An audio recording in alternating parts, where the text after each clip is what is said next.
High, hello, নমস্কার, নমস্তে। সবাই কেমন আছো? আমিও আগের থেকে অনেকটাই ভালো আছি। অনেকদিন আগেরকারই ব্লগ। দেওয়ালি পূজার পরেরই ব্লগ আসলো। ওই দিন আসলো অন্নকূট পূজা। তো অন্নকূট পূজা উপলক্ষে আমার দিদন আমারে আর মারে কইছিল মামার বাড়িতে যাওয়ার লিগা, প্রসাদ নেওয়ার লিগা। তো সেই কারণে সকাল সকালই আমি রেডি হয়ে একদম চলে আসলাম ল্যাবে। তো এখান থেকে যামু মামার বাড়িতে। তো আমি তোমরা সবাইরে কইতাছিলাম যে ভয়েস ওভার না দিয়ে আমি যদি রিয়েল ভয়েসে যদি কথা কই ব্লগের মধ্যে কিচ্ছু শোনা যায় না, কারণ আমি তো ম্যাক্সিমাম টাইম ল্যাবরেটরিতে বই এডিটিং করি। তো গাড়ি ঘোড়ার আওয়াজে মানে এত পাজলড হয়ে থাকে যে মানে ক্লিয়ারলি আমার ভয়েস শোনাই যায় না। তো ম্যাক্সিমাম টাইমে আমি ভয়েস ওভারই দিই।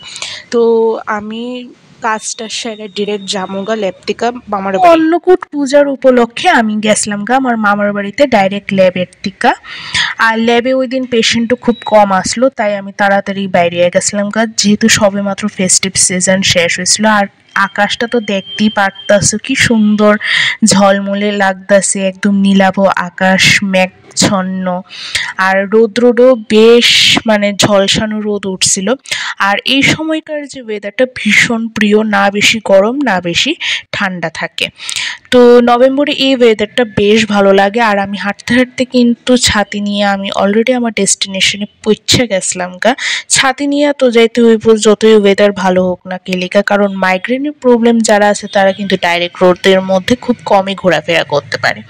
তো আয়া দেখতেছি আমার মামি সামনে শাড়ি পরা অবস্থায় রয়েছে, আমার মা আছে, আমার দিদন আছে, তারা সব প্রসাদ টসাদ গুছাইতে আসলো। তো সেখান থেকে আমিও প্রসাদ খাইয়ে নিয়েছি, সবাই মিলে বইছি। সেই ক্লিপটা নেওয়া হয়েছে না, বাকি বাড়িতে যারা যারা আসলো সবাই প্রসাদ দেওয়া হয়েছে। তো বিকালবেলায় একটু আমি ঘুম থেকে উঠতে আসলাম, ওঠার পর মানুষের ফ্রেশ লাগে। আর আমি ঘুম থেকে ওঠার পর আবার লেদ খাইতেছি সোফার মধ্যে বইয়া, মাথা ঠিক করে কাজ করতেছে না। আর সন্ধ্যার সময় বইয়া আমরা সবাই মিলে গল্প গুজব করতেছিলাম, আমার মামার তো বোন, আমার মামা, মা, দিদন সবাই মিলে। আর মামি তখন অফিসে আসলো, তো মামি মিসিং আসলো, বাবাও অফিসে আসলো, বাবাও মিসিং আসলো। তো এরপরে চাই বিস্কুট খাইয়ে নিতেছিলাম। আমি আর আমার মা বাইরে পড়ছিলাম, কারণ আমার আবার আয়া সন্ধ্যার সময় ল্যাবে ডিউটি আছে, সেই কারণে। মা আবার 2 দিন পরে কেলিগা মামার বাড়িতে আইসে সেটা দেখার লিগে কিন্তু লাস্ট অব্দি ব্লগটা দেখতেই হইব। তো আমি ফাইনালি এরপর সন্ধ্যার সময় আয়া পড়ছি ল্যাবে। আর তখন ল্যাবে বাজে প্রায় 6:20 মতো। এরপর 8টার দিকে তো আবার বাড়িতে গেছি গা। আর এই হইল গা মা যে 2 দিন পরে আবার মামার বাড়িতে গেছিল সেটার রিজন।